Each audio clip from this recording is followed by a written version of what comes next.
జగన్మోహన్ రెడ్డి గారు మళ్ళీ ముఖ్యమంత్రి అవ్వాలంటే షర్మిల కాంగ్రెస్ చీఫ్ అయ్యి ఆంధ్రప్రదేశ్లో ఎంట్రీ ఇచ్చి జగన్మోహన్ రెడ్డి గారిని తిట్టాలా అంటే చెల్లెలతో తిట్టించుకుంటే కానీ మళ్ళీ సీఎం అవ్వలేరా జగన్మోహన్ రెడ్డి? ఇది మేమంటున్న మాట కాదు.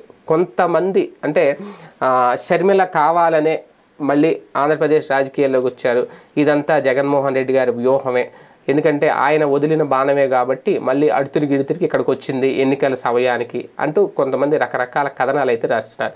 ఓకే, దాంట్లో ఎంతవరకు వాస్తవం ఉందో, నిజంగా జగన్మోహన్ రెడ్డి గారు రాజకీయ వ్యూహమే అని అనుకోవాలా లేదంటే అది కాలమే నిర్ణయించాలి. కానీ నిజంగా ఆ పరిస్థితులు అయితే జగన్మోహన్ రెడ్డి గారు ఉన్నారా అంటే షర్మిలతో తిట్టించుకొని, షర్మిలతో ప్రశ్నించుకొని, షర్మిల పదే జగన్ రెడ్డి ఏం చేయలేదు రాష్ట్రాన్ని నాశనం చేశారని చెప్తే ప్రత్యర్థికి వెళ్లాల్సిన ఓటు బ్యాంకు చీలిపోయి వైసీపీ ఓటు బ్యాంకు వేరే వాళ్ళకి వెళ్లకుండా మళ్ళీ జగన్మోహన్ రెడ్డి గారే అధికారంలోకి వస్తారా అంటే అంత స్కెచ్లు అంత ప్లాన్లు ఎవరైనా వేస్తారా?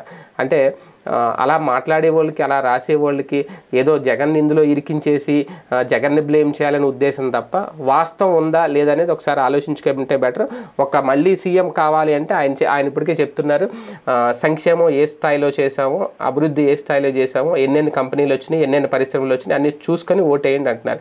అంతే తప్ప షర్మిలని మళ్ళీ అస్త్రంగా వాడుకోవాలనో లేదంటే Telugu Desam party Janasena vote bank వెళ్లకుండా వాళ్ళు వ్యతిరేక ఓటు చీలకుండా చూడాలని వాళ్ళు ప్లాన్ చేస్తే ఆ వ్యతిరేక ఓటును చీల్చడానికి షర్మిలని జగన్మోహన్ రెడ్డి గారు రంగంలోకి దింపారనో జరుగుతున్న ప్రచారం ఎంతవరకు కరెక్టో ప్రజలు ఆలోచించుకోవాలి.